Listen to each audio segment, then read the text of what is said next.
నమస్కారం yes news కు స్వాగతం నేను మోనిక ముందుగా వార్తల్లోని ముఖ్యాంశాలు చూద్దాం వారణాసిలో పీఎం కిసాన్ సమ్మాన్ నిధులను విడుదల చేసిన ప్రధాని మోడీ దేశవ్యాప్తంగా 9.7 కోట్ల మంది రైతులకు లబ్ధి అన్నదాత సుఖీభవ పథకాన్ని ప్రారంభించిన సీఎం చంద్రబాబు సూపర్ 6 పథకాలు అమలు చేసినందుకు సంతోషంగా ఉందని వ్యాఖ్య మలేషియా చేరుకున్న పురపాలక శాఖ మంత్రి నారాయణ పరిపాలనా భవన నిర్మాణాలు మౌలిక వసతులపై అధ్యయనం రైతాంగ సంక్షేమానికి రాష్ట్ర ప్రభుత్వం కట్టుబడి ఉందన్న సెంట్రల్ ఎమ్మెల్యే బోండా ఉమా లక్షలాది మంది రైతులకు లబ్ధి చేకూరేలా కేంద్ర రాష్ట్ర ప్రభుత్వాలు పనిచేస్తున్నాయని స్పష్టం వారణాసిలో ప్రధాని నరేంద్ర మోదీ పీఎం కిసాన్ సమ్మాన్ నిధులను విడుదల చేశారు 20వ విడత కింద 20,000 కోట్లను విడుదల చేశారు ఈ పథకం కింద 9.7 కోట్ల మంది రైతులకు లబ్ధి చేకూరనుందని మోదీ పేర్కొన్నారు వారణాసిలో ప్రధాని మోదీ పీఎం కిసాన్ సమ్మాన్ నిధులను విడుదల చేశారు 20వ విడత కింద 20,000 కోట్లను విడుదల చేశారు అనంతరం వారణాసిలో పలు అభివృద్ధి పనులకు శంకుస్థాపనలు ప్రారంభోత్సవాలు చేశారు నరేంద్ర మోదీ ప్రసంగిస్తూ 20వ విడత కింద 20,000 కోట్లను విడుదల చేశామని ఈ పథకం కింద 9.7 కోట్ల మంది రైతులకు లబ్ధి చేకూరుతుందని పేర్కొన్నారు ఆపరేషన్ సింధూర్ తర్వాత కాశీకి రావడం ఇదే మొదటిసారని ప్రధాని మోదీ అన్నారు పహల్గాంలో ఉగ్రవాదులు 26 మంది అమాయక పౌరులను పొట్టన పెట్టుకున్నారని తన హృదయం దుఃఖంతో నిండిపోయిందన్నారు మహాదేవ్ ఆశీర్వాదంతో ప్రతీకారం తీర్చుకున్నామన్న మోదీ ఆపరేషన్ సింధూర్ విజయం మహాదేవ్ పాదాలకు అంకితం చేస్తున్నట్లు ప్రకటించారు సూపర్ 6 పథకాలు అమలు చేసినందుకు సంతోషంగా ఉందని ఏపీ సీఎం చంద్రబాబు నాయుడు తెలిపారు రైతే రాజుగా మారాలని ఎన్ని కష్టాలున్నా ప్రజలు సుఖ సంతోషాలతో ఉండాలి అనేది నా ఆకాంక్ష అని స్పష్టం చేశారు ప్రకాశం జిల్లా దర్శి మండలం తూర్పు వీరాయపాలెంలో సీఎం చంద్రబాబు నాయుడు అన్నదాత సుఖీభవ పథకాన్ని పంట పొలాల వద్ద రైతులతో కలిసి ప్రారంభించారు లబ్ధిదారులకు చెక్కులు అందజేసిన అనంతరం పంట పొలం వద్ద వినూత్నంగా ఏర్పాటు చేసిన వేదికపై రైతులతో ముఖాముఖి అయ్యారు రైతులు చెప్పిన సమస్యలపై సీఎం వాటిని పరిష్కరించాలని అక్కడికక్కడే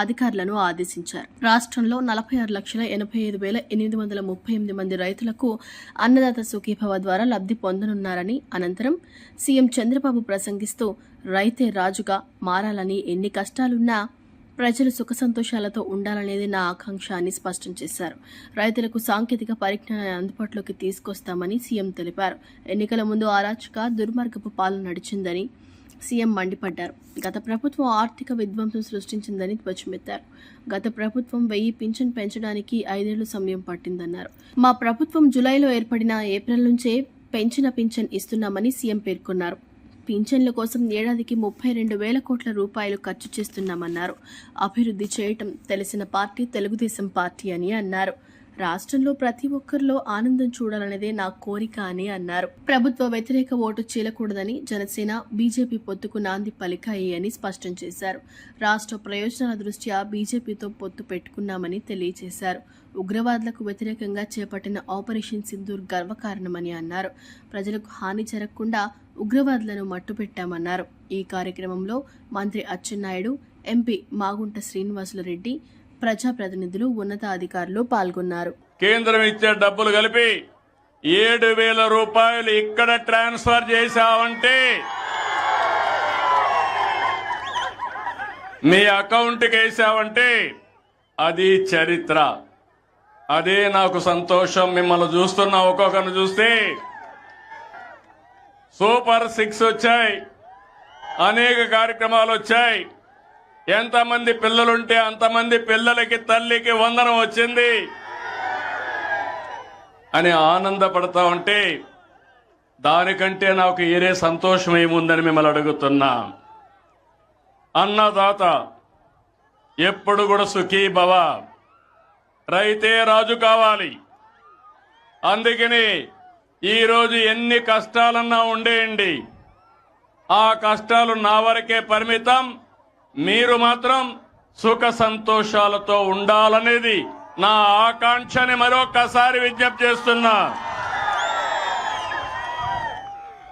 ఎన్నికల కంటే ముందు అరాచక పాలన రాక్షస పాలన విధ్వంస పాలన మా తమ్ముడు సైకో పాలన అంటున్నాడు అవును అందరినీ ఇబ్బంది పెట్టారు వాళ్ళు ఆనందపడ్డారు డబ్బులు వచ్చేసాయి అకౌంట్లో డబ్బులు వచ్చాయి మా తమ్ముడు తెలివి అకౌంట్ ఇక్కడి నుంచి చెక్ చేసుకుని అవసరమైతే ఇక్కడి నుంచే ఎవరికి ఇవ్వాలనో వాళ్ళకు ట్రాన్స్ఫర్ కూడా ఒక క్లిక్ తో చేసేస్తాడు. అది ఈ రోజు యొక్క టెక్నాలజీ ప్రభావం. విజయవాడ ఇంద్రకీలాద్రిపై కనకదుర్గమ్మను కేంద్ర రహదారుల శాఖ మంత్రి నితిన్ గడ్కరీ శనివారం సాయంత్రం సతీ సమేతంగా దర్శించుకున్నారు. ఈ సందర్భంగా దుర్గగుడి ఈవో, అర్చక సిబ్బంది కేంద్ర మంత్రికి పూర్ణకుంభంతో ఘన స్వాగతం పలికారు. ఆలయం ప్రవేశ ద్వారం వద్ద నుంచే మంత్రోచ్చరణల మధ్య మంత్రి గడ్కరీకి ఆహ్వానం పలికారు. అమ్మవారిని దర్శించుకున్న అనంతరం ప్రత్యేక పూజలు నిర్వహించారు. దర్శన అనంతరం గడ్కరీకి వేద ఆశీర్వచనంతో పాటు అమ్మవారి చిత్రపటం, ప్రసాదాలు అందజేశారు. బీజేపీ ఏపీ ప్రతినిధులు పురంధేశ్వరి, మాధవ్, టీడీపీ పాలక మండలి సభ్యులు భానుప్రకాష్ రెడ్డి కూడా ఈ కార్యక్రమంలో పాల్గొన్నారు. ఏపీ ఐటీ విద్యల శాఖ మంత్రి నారా లోకేష్ తన కుమారుడు దేవాంశ్ చదువుతున్న పాఠశాలలో పేరెంట్ టీచర్ మీటింగ్ కు హాజరయ్యారు. సతీమణి బ్రాహ్మణితో కలిసి వెళ్లిన ఫోటోను ఆయన ఎక్స్ లో పంచుకున్నారు. ప్రజా జీవితంలో తీరిక లేకుండా ఉన్న సమయంలో ఇలాంటి క్షణాలు ప్రత్యేక అనుభూతిని ఇస్తాయని పేర్కొన్నారు. దేవాంశ్, నువ్వు చెప్పే ముచ్చట్లు తండ్రిగా సంతోషాన్ని ఇస్తాయని తెలిపారు. కుమారుడిని చూసి గర్వపడుతున్నట్లు చెప్పారు. ఏపీ పురపాలక శాఖ మంత్రి నారాయణ సింగపూర్ పర్యటన ముగించుకుని మలేషియా చేరుకున్నారు. పుత్రజయలో పరిపాలన భవనాలు, నిర్మాణాలు, మౌలిక వస్తువులు, టెక్నాలజీ పార్కులపై మంత్రి నారాయణ అధ్యయనం చేస్తున్నారు. ఏపీ పురపాలక శాఖ మంత్రి నారాయణ సింగపూర్ పర్యటన ముగించుకుని మలేషియా చేరుకున్నారు. ఈ రోజు ఉదయం నుంచి సిడిఏ కమిషనర్ కన్నబాబుతో కలిసి కౌలాలంపూర్లో పర్యటించనున్నారు. అమరావతి నిర్మాణానికి సంబంధించి ఈ దేశంలో ఉన్న ఉత్తమ పద్ధతులను అధ్యయనం చేయనున్నారు. ఉదయం కౌలాలంపూర్ అధికారులతో కలిసి వరద నివారణ చర్యలు, urban development, iconic sky scraper, Petronas twin towers, pyramid mall, convention సెంటర్లు పరిశీలిస్తున్నారు. మలేషియా పరిపాలన రాజధాని పుత్రజయ నిర్మాణంపై అధ్యయనం చేయనున్నారు. పుత్రజయలో పాలనా భవనాలు, నిర్మాణాలు, మౌలిక వస్తువులు, టెక్నాలజీ పార్కులపై మంత్రి నారాయణ అధ్యయనం చేయనున్నారు. విజయవాడ సెంట్రల్ నియోజకవర్గంలోని సింగ్ నగర్లోని షాదీఖానా ఫంక్షన్ హాల్లో పీఎం సూర్యఘర్ పథకంపై అవగాహన కార్యక్రమం నిర్వహించారు. ఈ కార్యక్రమంలో విజయవాడ ఎంపీ కేశినేని శివనాథ్, ప్రభుత్వ విప్ ఎమ్మెల్యే బోండా ఉమామహేశ్వరరావు ముఖ్య అతిథులుగా పాల్గొన్నారు. ఈ సందర్భంగా ఎంపీ కేశినేని శివనాథ్ మాట్లాడుతూ, ఇటీవల విజయవాడలో కలెక్టర్ లక్ష్మీసా ఆధ్వర్యంలో నిర్వహించిన అవగాహన ర్యాలీలో తాను కూడా పాల్గొన్నానని తెలిపారు. రాష్ట్రంలో ఎన్డీఏ కూటమి అధికారంలోకి రాకముందు వరకు 2000 పీఎం సూర్యఘర్ అప్లికేషన్లు కూడా లేవని, గత ప్రభుత్వం ఈ పథకాన్ని పూర్తిగా నిర్లక్ష్యం చేసిందని విమర్శించారు. మధ్యతరగతి, బడుగు బలహీన వర్గాల ప్రజలకు కరెంటు ఖర్చు లేకుండా చేయాలనే లక్ష్యంతో కేంద్ర ప్రభుత్వం ఈ పథకాన్ని ప్రారంభించిందని చెప్పారు. పీఎం సూర్యఘర్ ద్వారా సౌర విద్యుత్ను ప్రోత్సహించి ప్రజల ఖర్చులను తగ్గించాలనే ఉద్దేశంతో పథకం అమలవుతోందని వివరించారు. అనంతరం ఎమ్మెల్యే బోండా ఉమామహేశ్వరరావు మాట్లాడుతూ, ప్రభుత్వ స్థలాల్లో నివసించే పేద ప్రజల కోసం ఉచితంగా 150 గజాల రెగ్యులరైజేషన్ను జరిపేలా జీవో నెంబర్ 30 తీసుకురావడంలో తాను ప్రత్యేకంగా కృషి చేశానని చెప్పారు. పేదలు స్థిరమైన గృహ భద్రతతో పాటు విద్యుత్ ఖర్చు భారాన్ని తగ్గించుకునే అవకాశం ఈ పథకం ద్వారా కలుగుతోందన్నారు. బోండా ఉమా గారి ఆధ్వర్యంలో బ్రహ్మాండమైన కార్యక్రమం పీఎం సూర్యఘర్. ప్రతి ఇంటికి సోలార్ ద్వారా ఎలక్ట్రిసిటీ ప్రొడ్యూస్ చేసే విధానం ఇవాళ కేంద్ర రాష్ట్ర ప్రభుత్వాల ఆధ్వర్యంలో బ్రహ్మాండంగా నడుస్తున్న కార్యక్రమం. ఈ కార్యక్రమం ఇవాళ గౌరవ ముఖ్యమంత్రి నారా చంద్రబాబు నాయుడు గారు కూడా ప్రధానమంత్రి గారి తోడితో పాటు ఇవాళ కేంద్రం ఇచ్చే రాయితీలకి అదనంగా మరిన్ని రాయితీలు ఇచ్చి ఇవాళ బడుగు బలహీన వర్గాలు, ముఖ్యంగా ఎస్సీ బీసీలు ఎక్కువగా ఉండే ప్రాంతంలో ఉచితంగా పీఎం సూర్యఘర్ ఇచ్చే విధంగా 2 kV 3 kV వాటికి ఇవాళ మనం ఉచితంగా ఇవ్వటమే కాకుండా గ్రిడ్ నుంచి మళ్ళీ వాళ్ళందరికీ కూడా ఎదురు డబ్బులు ఇచ్చే విధంగా మంచిగా పథకం రూపొందించారు. ఈ పథకం వల్ల ఎంతోమందికి దేశంలోనే కాదు రాష్ట్రంలో ముఖ్యంగా ఎంతోమందికి మంచి ఆ పథకం. ఇది అందరూ కూడా సద్వినియోగం చేయాలని కోరుకుంటాం. అంతేకాకుండా ఇవాళ మేము అన్నదాత సుఖీభవ ద్వారా మా యొక్క సూపర్ 6 హామీలో అయిన మరొక హామీని కూడా ఇవాళ గౌరవ ముఖ్యమంత్రి నారా చంద్రబాబు నాయుడు గారి చేతుల మీదుగా రాష్ట్రం అంతా జరుపుకున్నాం. తెలుగుదేశం ప్రభుత్వం ప్రజల కోసం, ప్రజలతో పాటు నివసించే కార్యకర్తలు, నాయకులు ఉన్న పార్టీ కాబట్టి మేమందరం కూడా ఇవాళ రాష్ట్ర ప్రజల యొక్క సంక్షేమం, అభివృద్ధి కోసం కృషి చేస్తామని తెలియజేసుకుంటూ అందరికీ పేరు పేరున ధన్యవాదాలు. ప్రధానమంత్రి సూర్యఘర్ అని ఏదైతే ప్రతి ఇంట్లో సోలార్ పవర్ పెట్టాలని పీఎం నరేంద్ర మోడీ గారు ఆదేశాలు, గౌరవ ముఖ్యమంత్రి చంద్రబాబు నాయుడు గారి ఆదేశాల మేరకు ఈరోజు సెంట్రల్ నియోజకవర్గంలో పెద్ద ఎత్తున డ్వాక్రా ఆర్పీలు, సచివాలయ సిబ్బంది, అలాగే బ్యాంకు మేనేజర్లు, అలాగే ఎలక్ట్రిసిటీ అధికారులు, డిఈ గారు, ఏడీలు, ఏఈలు అందరితో సమావేశం ఏర్పాటు చేశాం. గౌరవ పార్లమెంట్ సభ్యులు కేశినేని శివనాథ్ చిన్ని గారు కూడా ఈ సమావేశానికి ఇచ్చేశారు. ఇవాళ సెంట్రల్ నియోజకవర్గంలో 1,18,000 ఇళ్ళున్నాయి, హౌసెస్. దాంట్లో 50,000 పైచిలుకు ఇళ్ళకి సోలార్ పవర్ పెట్టించాలనేదే టార్గెట్గా పెట్టుకొని పనిచేస్తూ ఉన్నాం. దీంట్లో జీరో కరెంటు బిల్లు. ఇక సోలార్ పవర్ ఎవరైతే కనెక్షన్ పెట్టుకున్నారో వాళ్ళు రూపాయి ఖర్చు కూడా, రూపాయి పెట్టుబడి కూడా లేకుండా వాళ్ళకి ఉచితంగా సోలార్ కరెంటు పెడుతున్నాం. అలాగే సోలార్ కరెంటు పెట్టుకున్న వాళ్ళకి జీరో కరెంటు బిల్లు. 450 యూనిట్లు కరెంటు తయారవుద్ది. వాళ్ళు 300 యూనిట్ల వరకు కరెంటు కాల్చుకుంటే 150 యూనిట్ల డబ్బు మళ్ళా డిస్కమ్ నుంచి వాళ్ళకి ఖాతాల్లో జమ అవుతాయి. అంటే ప్రతి ఒక్క ఇంటికి కూడా ఉచితంగా సోలార్ పవర్ యూనిట్, అలాగే ఉచిత కరెంటు బిల్లు భారం అనేది లేకుండా చేస్తూ ఉన్నాం.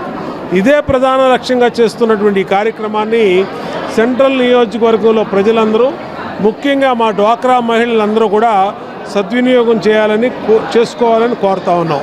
మన ముఖ్యమంత్రి గారు ఏదైతే ప్రతిష్టాత్మకంగా తీసుకున్నారో ఈ సూర్యగారి పథకము, ప్రతి ఒక్కరు మన ఆంధ్రప్రదేశ్లో ప్రతి ఒక్కరి ఇంటి మీద ఈ సూర్య పథకం సోలార్ ప్లాంట్ అనేది ఏర్పాటు చేసుకొని మన పవర్ మనమే తయారు చేసుకొని మిగిలిందని గవర్నమెంట్కి ఇచ్చేటట్టు ఏదైతే పథకం ఉందో ఆ పథకాన్ని మన సెంట్రల్ నియోజకవర్గం ఎమ్మెల్యే గారు బోండా ఉమా గారు చాలా ప్రతిష్టాత్మకంగా తీసుకొని ఈరోజు అందరు గవర్నమెంట్ ఆఫీషియల్స్ని, బ్యాంక్ సిబ్బందిని, డ్వాక్రా గ్రూప్స్ని పిలిచి తెలుగుదేశం కార్యకర్తలని అందరిని పిలిచేసి ఒక మంచి అవగాహన కార్యక్రమం ఏర్పాటు చేశారు.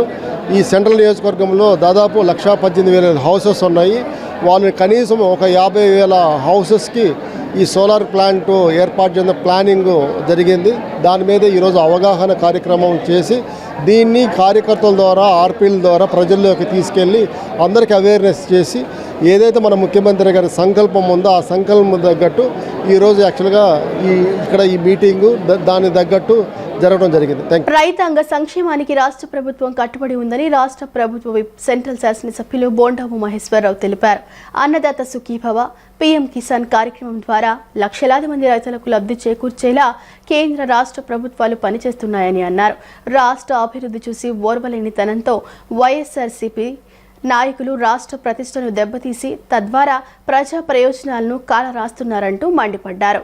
విజయవాడ సెంట్రల్ నియోజకవర్గం కుందవారి కండ్రిక ఒక గ్రామంలో అన్నదాత సుఖీభవ పీఎం కిసాన్ కార్యక్రమాన్ని ఎమ్మెల్యే బోండా మహేశ్వరరావు ప్రారంభించారు. రైతులకు అన్నదాత సుఖీభవ పీఎం కిసాన్ నగదు చెక్కులను అందజేశారు. గ్రామంలో పాడి పరిశ్రమ పరంగా పాల కేంద్రంలో అత్యధికంగా పాలు పోస్తున్న రైతులను సత్కరించి వారికి కృష్ణా మిల్క్ యూనియన్ ద్వారా సబ్సిడీ చెక్కులను అందజేశారు. ఈ సందర్భంగా ఎమ్మెల్యే బోండా మహేశ్వరరావు మాట్లాడుతూ రైతాంగ శ్రేయస్సుకు రాష్ట్ర ప్రభుత్వం కట్టుబడి ఉందన్నారు. అన్నదాత సుఖీభవ పీఎం కిసాన్ పథకం ద్వారా రాష్ట్ర ప్రభుత్వం 14,000, కేంద్ర ప్రభుత్వం 6,000 కలిసి ఏడాదికి 20,000 చొప్పున ఆర్థిక సహాయం రైతులకు అందిస్తున్నామన్నారు. పథకం ప్రారంభం సందర్భంగా రాష్ట్ర వ్యాప్తంగా 46,85,838 రైతులకు లబ్ధి చేకూరుస్తున్నామని వివరించారు. రాష్ట్ర అభివృద్ధిని చూసి పులివెందుల ఎమ్మెల్యే జగన్ ఓర్వలేకపోతున్నారన్నారు. రాష్ట్రంలో పెట్టుబడుల కోసం ముఖ్యమంత్రి నారా చంద్రబాబు నాయుడు సింగపూర్ తదితర దేశాలలో పర్యటన చేస్తున్నారని, పెట్టుబడులు రాకుండా కంపెనీలకు వైఎస్ఆర్సీపీకి చెందిన వ్యక్తులు బెదిరింపు మెయిల్స్ పంపుతున్నారని అన్నారు. అటువంటి వారిపై చట్టపరంగా చర్యలు తీసుకుంటామన్నారు. బుడమేరు వరద విషయంలోనూ వైఎస్ఆర్సీపీ దుష్ప్రచారం చేస్తోందని చెప్పారు. భవిష్యత్తులో బుడమేరు వరద జనావాసాల్లోకి రాకుండా ప్రభుత్వం అన్ని పటిష్ట చర్యలు తీసుకుందన్నారు. ఇవాళ 11 సీట్లు వచ్చినటువంటి వైఎస్ఆర్ కాంగ్రెస్ పార్టీ దిక్కుచోతున్న స్థితిలో, అడ్రస్ గల్లంత స్థితిలో ఉంది. మళ్ళా ఈ రాష్ట్రం అభివృద్ధి పదంలో ముందుకెళ్తుంది. తన అసమర్థత ఎక్కడైతే బయటపడిపోయిందో గత 5 ఏళ్ల పరిపాలనలో, ఇవాళ దాన్ని చూసి ఏదో విధంగా ఈ రాష్ట్ర అభివృద్ధిని అడ్డుకోవటానికి వైఎస్ఆర్ కాంగ్రెస్ పార్టీ నిత్యం ప్రయత్నిస్తూ ఉంది. పెట్టుబడుల కోసం ముఖ్యమంత్రి కాళ్ళు అరిగిపోయేలాగా దేశ విదేశాలు తిరుగుతూ ప్రధానమంత్రిని రిక్వెస్ట్ చేస్తూ మోడీ గారి సహాయంతో రాష్ట్ర అభివృద్ధికి కంకణం కట్టుకొని తిరుగుతూ ఉంటే దాన్ని చెడగొట్టడం కోసం దేశ విదేశాలకి ఈ రాష్ట్ర అభివృద్ధికి సహకరించే పారిశ్రామికవేత్తలకి మెయిల్లు పెడతాం, బెదిరించడం, ఇవన్నీ కూడా చేస్తూ ఉన్నారు. సింగపూర్ పర్యటనలో ఇవాళ ఎవరైతే మరి మెయిల్లు పెట్టారో ఆ మెయిల్కి పూర్తిగా వైఎస్ఆర్సీపీ బాధ్యత వహించాలి. వైఎస్ఆర్సీపీ నాయకులే ఆ మెయిల్ పెట్టడం జరిగింది. దానికి ప్రజలకు జవాబు చెప్పాలి. ఇవాళ మీ మాటలు నమ్మే స్థితిలో ఎవరూ లేరు. చెడిపోయిన సంబంధాల పునరుద్ధరణ కోసం, ఈ రాష్ట్ర రాజధాని అమరావతి కోసం ఉచితంగా ప్లాన్ ఇస్తానన్న సింగపూర్ సంబంధాల పునరుద్ధరణ కోసం పెట్టుబడులు తీసుకురావడం కోసం వెళ్ళినటువంటి ముఖ్యమంత్రి ప్రయాణాన్ని, ముఖ్యమంత్రి పర్యటనని ఏదో విధంగా చెడగొట్టడం కోసం వైఎస్ఆర్సీపీ కంకణం కట్టుకుంది. వీళ్ళ కుట్రలన్నీ ప్రజల ముందు పెడుతున్నాం, మీడియా పెడుతుంది. ఖచ్చితంగా భవిష్యత్తులో వైసీపీ అడ్రస్ గల్లంతవుతుంది. స్వామీజీలు, హిందూ సంఘాలు, కార్యకర్తలపై అక్రమ కేసులు, వేధింపులపై న్యాయవాదుల సలహాలు, సూచనలతో సెప్టెంబర్ 14న హిందూ న్యాయవాదుల ధర్మ సమ్మేళనం నిర్వహిస్తున్నామని తాళ్లయ్యపాలెం శైవ క్షేత్ర పీఠాధిపతి శివస్వామీజీ అన్నారు.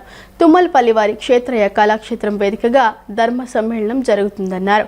స్వామీజీలు, హిందూ సంఘాలు, కార్యకర్తలపై అక్రమ కేసులు, వేధింపులపై న్యాయవాదుల సలహాలు, సూచనలతో కార్యాచరణ రూపొందించనున్నామని చెప్పారు. సెప్టెంబర్ 14వ తేదీన విజయవాడలో నిర్వహించనున్న హిందూ న్యాయవాదుల ధర్మ సమ్మేళనం కార్యక్రమం ఆహ్వాన పత్రికను గుంటూరు జిల్లా తాళ్లయ్యపాలెం శైవ క్షేత్ర పీఠాధిపతి శివస్వామీజీ ఆవిష్కరించారు.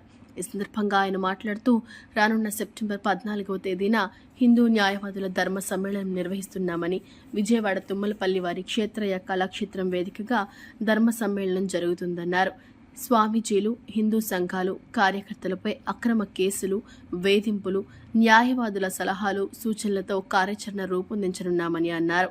హిందూ దేవాలయాలలో అన్యమత ఉద్యోగులు, అధికారులను గుర్తించి తొలగించడంలో దేవాలయ శాఖ ఉన్నత అధికారుల వైఫల్యంపై న్యాయవాదుల పాత్ర, చర్చాగోష్ఠి కార్యక్రమం జరుగుతుందన్నారు.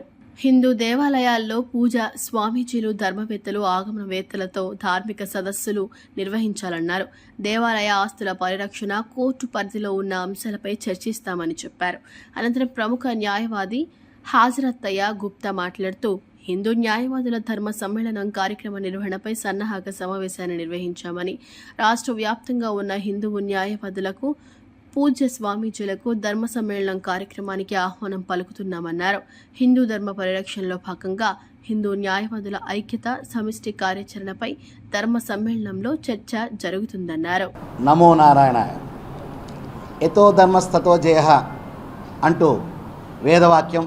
ప్రతి ఒక్కరూ కూడా ధర్మ కార్యక్రమంలో భాగస్యులు చేద్దామని చెప్పేసి ధర్మో రక్షతి రక్షిత ట్రస్ట్ ద్వారా కొన్ని విభాగాలను ఏర్పాటు చేసుకుని ఆంధ్ర రాష్ట్రంలోనూ అటు తెలంగాణలో కూడా అనేక కార్యక్రమాలు చేస్తున్నాం.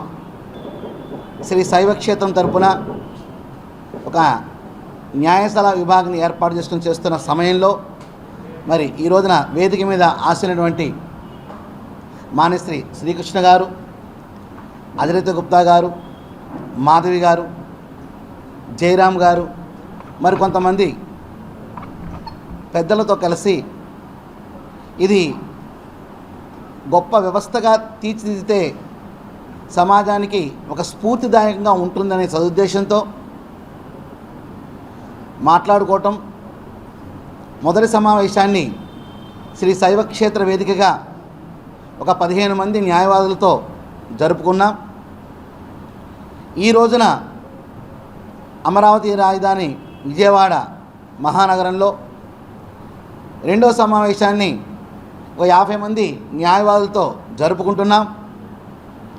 దీని యొక్క ముఖ్య ఉద్దేశం హిందూ ధర్మంపై, హిందూ దేవాలయాలపై, హిందూ దేవీ దేవతలపై జరుగుతున్న దాడుల విషయంలో న్యాయవాదుల యొక్క సూచనలు, సలహాలు మరియు విచ్చలవిడిగా నిర్మాణం అవుతున్న ఇతర మతస్థుల యొక్క వారి మందిరాలు దారుణంగా మైకుల్ని ఏర్పాటు చేసుకోవటం, ప్రశ్నించడానికి వెళ్తే భయభ్రాంతులకు గురి చేయటం, ఇటువంటి విషయాల మీద తగు సూచనా సలహాలు, గో సంరక్షణతో విశ్వ కళ్యాణమని హిందువుల భావన, అటువంటి గోవును యథేచ్ఛగా వధించడం, వధశాలకు తరలించడం.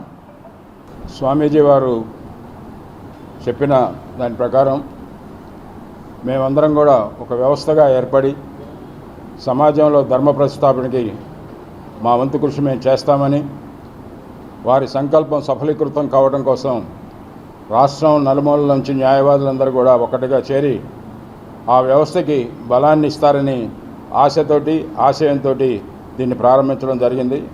ఈ సంకల్పం ఒక సదుద్దేశంతో కూడుకున్నది కాబట్టి ప్రతి ఒక్కరూ దీన్ని అభినందించి ఆస్వాదిస్తారని చెప్పి ఈ సందర్భంగా తెలియజేసుకుంటూ ఉన్నాను. సమాజంలో ఎక్కడ అనర్భం తాండవిస్తుందో అక్కడ న్యాయవాద మిత్రులు అక్కడ చేరి ధర్మ వ్యవస్థాపనకి స్వామీజీ గారు ఏ విధంగా అయితే అనుసరిస్తున్నారో ఆ మార్గంలో మేమందరం కూడా ప్రయాణం చేయడానికి చిత్తశుద్ధితో ప్రయాణం సాగిస్తామని చెప్పి ఈ సందర్భంగా తెలియజేసుకుంటూ, దీనికి రాష్ట్రంలో ఉన్న న్యాయవాదులందరూ కూడా వారి యొక్క సమిష్టి కృషిని జతచేసి ఈ వ్యవస్థని బలోపేతం చేస్తారని చెప్పి అందరినీ కోరుకుంటూ ఆ దిశగా మా ప్రయాణం ఉంటుందని మరొక మారు మీ అందరికీ తెలియజేసుకుంటూ ఉన్నాం. స్వామీజీ ఆలోచనల మేరకు, ఆశయాల మేరకు రాష్ట్రంలో ఉన్న హిందూ న్యాయవాదులందరూ పనిచేసే విధంగా ముందుకు తీసుకువెడదాము అని సంకల్పించాము. అందుకనే కార్యక్రమం ధర్మ సమ్మేళనం అని పెట్టాము. పూజ్య స్వామీజీలతో హిందూ న్యాయవాదుల సమ్మేళనం సెప్టెంబర్ 14వ తేదీ విజయవాడలో తుమ్మలపల్లి క్షేత్రయ్య కళాక్షేత్రంలో జరుగుతుందండి. మన రాష్ట్ర వ్యాప్తంగా 150 పైన బార్ అసోసియేషన్స్ ఉన్నాయి. దాని నుంచి సగటున 10 మంది న్యాయవాదుల్ని మనం అక్కడికి హాజరయ్యేట్టుగా చేసుకుని మన స్వామీజీల మీద, మన దేవాలయాల మీద, మన హిందూ కార్యకర్తల మీద, హిందూ సంఘాల మీద పెడుతున్నటువంటి కేసులు, వాటికి ఆ దేవాలయ భూములు అన్యాక్రాంతం, వీటన్నిటి మీద కూడా అక్కడ చర్చాగోష్ఠి జరుగుతుందండి. అక్కడ కొన్ని తీర్మానాలు చేసుకోవడం జరుగుతుంది.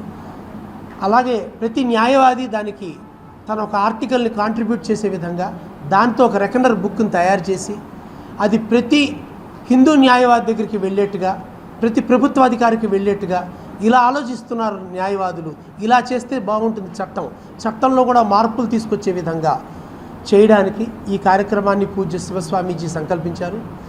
ఇంకా వారితో 21 మంది పైన స్వామీజీలు పాల్పంచుకుంటున్నారు వారి ఆధ్వర్యంలో పనిచేయడానికి. ముఖ్యంగా రాధా మనోహర్ దాస్ స్వామీజీ కూడా వస్తున్నారు. వారు ఇవాళ అత్యవసర కార్యక్రమం ఉండటం వల్ల రాలేకపోయారు. మన బంజారా హిల్స్లో దానిలో విషయం ఏదో వచ్చి అక్కడ ఆగి ఉన్నారు.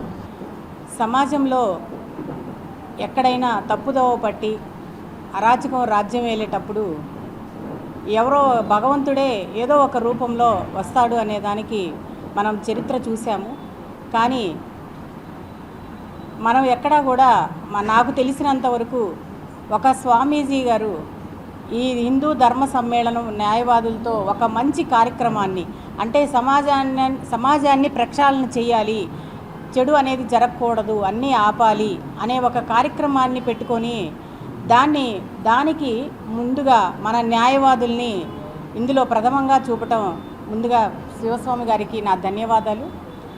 ఒకప్పుడు మనకేదైనా సమస్య వస్తే మనం లాయర్ల దగ్గరికి వెళ్ళి కేసులు పరిష్కరించుకునేవాళ్ళం. కానీ ఈరోజు స్వామివారు ఈ కార్యక్రమం ద్వారా న్యాయవాదులే సమాజంలోకి చొచ్చుకొని వాళ్ళు కూడా ఒక పార్ట్ అండ్ పార్సల్గా మారి మనకు కూడా ఒక బాధ్యత ఉంది అని మన మీద ఎక్కువ బాధ్యత పెట్టారు. ఈరోజు ఇక్కడ ఉన్న న్యాయవాదులందరూ మనకు అల్టిమేట్గా న్యాయవాదులకు కావాల్సింది ఏంటంటే మనకి ఎన్ని డబ్బులు సంపాదించాము అని కాదు, మనం ఒక కేసు ఒకళ్ళకి న్యాయం చేస్తే పలానా వాళ్ళకి మనం న్యాయం చేశాము అనే ఒక సాటిస్ఫాక్షన్ ఉంటుంది. లైఫ్లో అల్టిమేట్ డెస్టినీ కూడా అదే. మన కౌంట్ కూడా అక్కడే పైన కూడా ఇలాంటి వాటి మీద ఆధారపడి ఉంటుంది. డబ్బులు సంపాదిస్తారు ఎవరైనా సరే, కానీ అలాంటి మనల్ని సమాజంలో ఒక పార్ట్ అండ్ పార్సిల్గా చేస్తూ ఒక మంచి పనికి మనల్ని శివస్వామి గారు భాగస్వాములు కమ్మంటున్నారు. ఆధునిక వైద్య విజ్ఞానాన్ని అందిపుచ్చుకుని ప్రజలకు మరింత మెరుగైన సేవలు అందించాలని NTR health university vice chancellor doctor P Chandrasekhar అన్నారు. వ్యాధుల బారిన పడకుండా తీసుకోవాల్సిన జాగ్రత్తల గురించి ప్రజలకు అవగాహన కల్పించేందుకు ప్రత్యేక కార్యక్రమాలను నిర్వహించాలని ఆయన సూచించారు. Indian nephrology society southern chapter 44వ వార్షిక సదస్సు నగరంలోని ఎస్ఎస్ కన్వెన్షన్ నందు శుక్రవారం ప్రారంభమైంది. 3 రోజుల పాటు జరగనున్న ఈ సదస్సును NTR health university vice chancellor doctor P Chandrasekhar, AP medical council chairman doctor D Srihari Rao, ప్రఖ్యాత నెఫ్రాలజిస్టు డాక్టర్ నలమాటి అమ్మన్న తదితరులు జ్యోతి ప్రజ్వలన చేసి ప్రారంభించారు. ఈ కార్యక్రమంలో డాక్టర్ చంద్రశేఖర్ మాట్లాడుతూ ఆధునిక వైద్య చికిత్సా విధానాలు, అత్యాధునిక సాంకేతిక పరిజ్ఞానం, నవీన ఔషధాల గురించి అవగాహన పెంపొందించుకునేందుకు ఈ సదస్సు చక్కటి వేదికగా నిలుస్తుందని ఆశాభావం వ్యక్తం చేశారు. ప్రజలకు మరింత మెరుగైన వైద్య సేవలు లభించేలా కృషి చేయాలని, మరి ముఖ్యంగా గ్రామీణ ప్రజలకు వైద్య చికిత్సలను చేరువ చేయాలని పిలుపునిచ్చారు. వ్యాధుల బారిన పడకుండా తీసుకోవాల్సిన జాగ్రత్తల గురించి ప్రజలకు అవగాహన కల్పించేందుకు ప్రత్యేక కార్యక్రమాలను నిర్వహించాలని డాక్టర్ చంద్రశేఖర్ సూచించారు. AP medical council chairman doctor D Srihari Rao మాట్లాడుతూ ప్రతిష్టాత్మకమైన ఈ సదస్సును నిర్వహిస్తున్న ఆంధ్రప్రదేశ్ నెఫ్రాలజీ సొసైటీకి అభినందనలు తెలియజేశారు. దక్షిణాది రాష్ట్రాల పరిధిలో నిర్వహించిన ఈ సదస్సు ఓ మైలురాయిగా నిలిచిపోతుందని పేర్కొన్నారు. సదస్సుకు ఆర్గనైజింగ్ చైర్మన్గా వ్యవహరించిన ప్రఖ్యాత నెఫ్రాలజిస్టు డాక్టర్ నలమాటి అమ్మన్న మాట్లాడుతూ నెఫ్రాలజీ వైద్య విభాగానికి సంబంధించి ఆధునిక చికిత్సా విధానాలు, చికిత్సల్లో ఎదురయ్యే సవాళ్లు, నూతన ఆవిష్కరణల గురించి సదస్సులో చర్చిస్తామని అన్నారు. ప్రజలకు అంతర్జాతీయ ప్రమాణాలతో నెఫ్రాలజీ చికిత్సలను అందించేందుకు, ఆధునిక వైద్య చికిత్సలకు సంబంధించి వైద్యులు నైపుణ్యత పెంపొందించుకునేందుకు ఈ సదస్సు వేదికగా నిలుస్తుందని వివరించారు. Cardiologist, vice chancellor of doctor NTR university of health sciences ఈ రోజున southern conference 44th southern conference of nephrology conference inaugurate చేయడం జరిగింది. ముఖ్యంగా ఈ association nephrology association under the chairmanship of Ammanna 3 days continued medical education program conference జరుగుతుంది. So డెఫినెట్గా kidney is an very very important. Every organ in the body is important. Like ఒక heart కానీ, liver కానీ, kidneys కానీ. So మనకంతా తెలుసు kidney is very very important. మనకు 35 years తర్వాత నుంచి ప్రతి ఒక్కరు కూడా రొటీన్ బేసిక్ టెస్ట్ చేసుకోవాలి. యూరియా బ్లడ్ యూరియా క్రియాటిన్ చేసుకోవాలి. సో దీనివల్ల ప్రతి ఒక్కరికి కూడా GFR అనేది కూడా 35 years నుంచి ఎవ్రీ ఇయర్ 1 ml మనకు తగ్గిపోతుంది. సో డెఫినెట్గా బై 60-70 yearsలో డెఫినెట్గా కిడ్నీ ప్రాబ్లం వస్తుంది. సో ఈవెన్ ICCలో కూడా మనకు చూస్తున్నాం 20-30% రీనల్ ప్రాబ్లమ్స్ కూడా ఉంటాయి. సో డెఫినెట్గా ప్రతి ఒక్కరు కూడా అవగాహన తెలుసుకోవాలి. అదే కాకుండా యూనివర్సిటీ తరఫున కూడా రీసెర్చ్ కూడా ఎంకరేజ్ చేయడానికి ఒక 10 crores ఎవ్రీ ఇయర్ నుంచి మనం స్టార్ట్ చేయడము. International scientific committee nephrology association వల్ల కాన్ఫరెన్స్ జరుగుతుంది. మనం ఈ scientific committee southern states organise చేశారు. దాంట్లో అమ్మన్నం గారు మన ఆర్గనైజింగ్ చైర్మన్గా, అదేవిధంగా గురుదేవ్ గారు చైర్మన్గా ఉన్నారు ఇంటర్నేషనల్ కమిటీ దానికి. కాబట్టి వీళ్ళందరూ ఆర్గనైజ్ చేసిందని జనరల్గా మనకి ఏంటంటే కిడ్నీ డిసీజ్ చాలా ఇంపార్టెంట్. మనకి ముందుగా దాన్ని డయాగ్నోజ్ చేసుకోవాలి. ఏదైనా జబ్బు ఉన్నప్పుడు డయాగ్నోజ్ చేసి దాని ట్రీట్మెంట్స్ ఇవ్వాలి. జనరల్గా ఏంటంటే మనం ట్రీట్మెంట్ పెయిన్ వస్తే పెయిన్ కిల్లర్స్ ఇవన్నీ కూడా వాడుతూ ఉంటాం. దానివల్ల కిడ్నీ ఎఫెక్ట్ త్వరగా అవుతుంది. ఇప్పుడే అమ్మన్నం గారు చెప్పారు సార్, 40 సంవత్సరాలు పైబడిన వాళ్ళలో దగ్గర 11% మందికి కిడ్నీ జబ్బులు ఏదో ఒకటి, అంటే కిడ్నీ ద్వారా మన యూరిన్ ఇన్ఫెక్షన్ అయితేనేమి, కిడ్నీలో స్టోన్స్ రావటం, కిడ్నీ క్రియాటిన్ పెరగటం వల్ల కిడ్నీ సైజ్ తగ్గిపోవటం, అలాగే దానివల్ల పొట్టల అబ్డామిన్లో నీరు చేరటం, ఇవన్నీ కూడా సైడ్ ఎఫెక్ట్స్ వస్తాయి. కాబట్టి మన డాక్టర్స్ కూడా చెప్పాము డిలే చేయకుండా డయాగ్నోసిస్ ముందుగా చూసుకోవాలి. ఎందుకంటే మనకేం సిమ్టమ్స్ తెలియదు. జనరల్గా ఒక్కోసారి సడన్గా కూడా క్రియాటిన్ రైజ్ అవుతుంది. ఆ రైజ్ అయినప్పుడు దాని ట్రీట్మెంట్ తీసుకోకుండా ఉంటే ఇమీడియట్ డయాలసిస్కి వెళ్ళాల్సి వస్తుంది. కాబట్టి పేషెంట్స్ చాలా జాగ్రత్తగా ఈ ట్రీట్మెంట్, మెడికల్ డ్రగ్స్ కూడా సైడ్ ఎఫెక్ట్స్ అయినా కూడా చూసుకోవాల్సిన అవసరం ఉంది. కాబట్టి డాక్టర్స్ కూడా దాని ఇటువంటి వాళ్ళకి ఏమైనా కోబార్మిట్స్, ఏమైనా హార్ట్ ప్రాబ్లమ్ ఇవన్నీ కూడా ఉన్నప్పుడు చూసుకొని ట్రీట్మెంట్ చేస్తే కిడ్నీ జబ్బుని నయం చేసుకుంటే చాలా వరకు, ఎందుకంటే డయాబెటీస్ కానీ హైపర్ టెన్షన్ ఎన్ని జబ్బులు ఉన్న వాళ్ళలో ఈ కిడ్నీ వ్యాధులు వచ్చేదానికి ఎక్కువ అవకాశాలు ఉంటాయి. కాబట్టి మనం కూడా రెగ్యులర్ చెకప్స్ చేసుకుంటూ పేషెంట్ల ఆరోగ్యాన్ని కాపాడుకోవాలి. దక్షిణ భారత నెఫ్రాలజీ యాన్యువల్ కాన్ఫరెన్స్ అంటే సంవత్సర వార్షిక కాన్ఫరెన్స్ ఇక్కడ ఈరోజు విజయవాడలో మనం జరుపుకుంటున్నాం. ఇది 3 రోజులు ఉంటుంది, 2.5 రోజులు చేస్తున్నాము. మెయిన్గా ఈ ఉద్దేశం ఏంటంటే నెఫ్రాలజీలో ఉండే డెవలప్మెంట్, నెఫ్రాలజీ అంటే కిడ్నీ సంబంధించిన దాంట్లో ఆ ఎడ్యుకేషన్లో డెవలప్మెంట్స్ కొత్త ఏమైనా జరుగుతున్నాయా, ఏమైనా కొత్త ట్రీట్మెంట్లు వస్తున్నాయా, ఇవన్నిటిని ఒకరికొకరు షేర్ చేసుకోవడం కోసం ఈ కాన్ఫరెన్స్ ఏర్పాటు చేయడం జరిగింది. అంటే పబ్లిక్ కూడా చాలా జాగ్రత్తగా ఉండాలి. మనకి అందరికీ కూడా 40 సంవత్సరాల వయసు దాటి 100 మందిలో ప్రతి 100 మందిలో 11 మందికి కిడ్నీ వ్యాధి ఉంటుంది. అది ఏ విధంగానే ఉండొచ్చు, కిడ్నీలో యూరిన్లో ప్రోటీన్ బాగుండొచ్చు, లేదా కిడ్నీలో పాడవచ్చు, ఏదైనా ఉండొచ్చు. సో అందుకని కిడ్నీ వ్యాధుల గురించి ప్రజలకి బాగా వాళ్ళకి మనం ఒక అవగాహన పెంచడం అనేది చాలా ఇంపార్టెంట్. ఎస్పెషల్లీ ఏంటంటే ఈరోజు యూట్యూబ్లో వచ్చిన తర్వాత రకరకాలుగా వేస్తారు. ఎవడో వేస్తాడు, ఈ ఆకు నమిలితే 70 ఏళ్ళాడు కూడా 40 సంవత్సరాల తయారవుతాడు.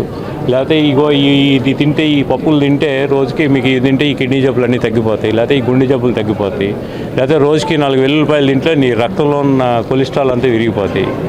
ఇవన్నీ కూడా ఏది సైంటిఫిక్గా ప్రూవ్ చేసినవి కాదు, ఊరికే మనకు వినడానికి ఆనందంగా ఉంటుంది. సపోజ్ ఏదో పేషెంట్ వస్తారు, అతనికి బాబు నీకు కిడ్నీలో ఒక 100% పాడైనాయి అని, నువ్వు చాలా జాగ్రత్తగా ఉండాలా, నువ్వు ఇక ఉప్పు తినకూడదు, మాంసం తినకూడదు, ఇవన్నీ చెప్తాం మనం.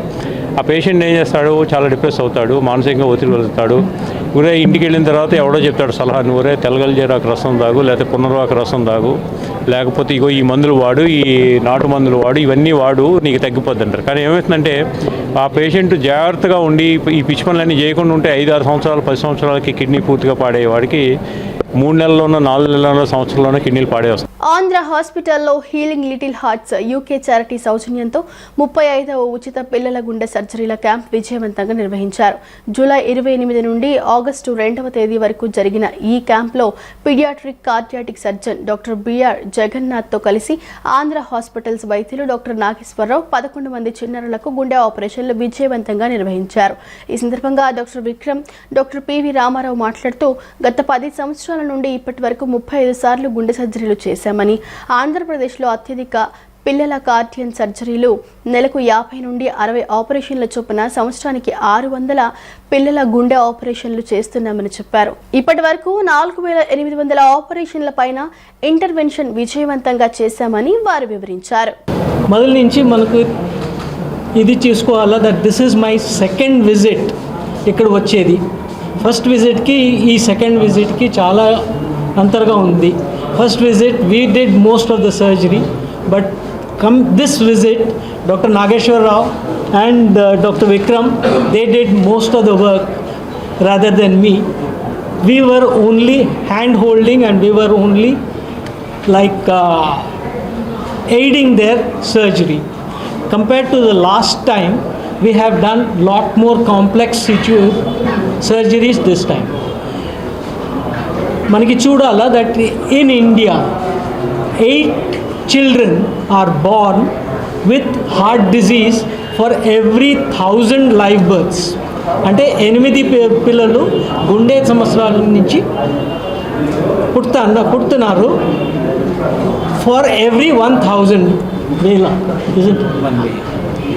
ఒకవేళ ఇది లైవ్ బర్త్స్కి దాంట్లో holes in the heart simple surgeries కొద్దిమందికి అయిపోతుంది. అది అన్ని ఇది ప్లేసెస్లో జరుగుతాయి. కానీ కాంప్లెక్స్ సిచ్యువేషన్స్, కాంప్లెక్స్ సర్జరీస్ చాలా తక్కువ ప్లేసెస్లో జరుగుతాయి. One among those places is Andhra Hospitals, led by Vikram Garu, Ramarao Garu, then Nageshwar Rao Garu, and all the entire team from the Andhra Hospitals. ఈరోజు మీట్ అవ్వడానికి main reason మీ అందరికీ తెలిసిందే, అది children's heart institute, heart and brain ఇన్స్టిట్యూట్లో Andhra hospitals in association with healing little hearts UK టీంతో గత 10 సంవత్సరాల నుంచి మనం చిల్డ్రన్ హార్ట్ సర్జరీస్ చేస్తున్నాము. We started in 2015. మనం నెంబర్ ఆఫ్ టైమ్స్ మీట్ అవ్వడం జరిగింది. సో 2015 నుంచి ఇప్పటి వరకు 35 కార్డియాక్ సర్జరీ క్యాంప్స్ చేయటం జరిగింది. 35th one. ఐ థింక్ నాకు తెలిసినంత వరకు ఒక UK charity healing little hearts వాళ్ళు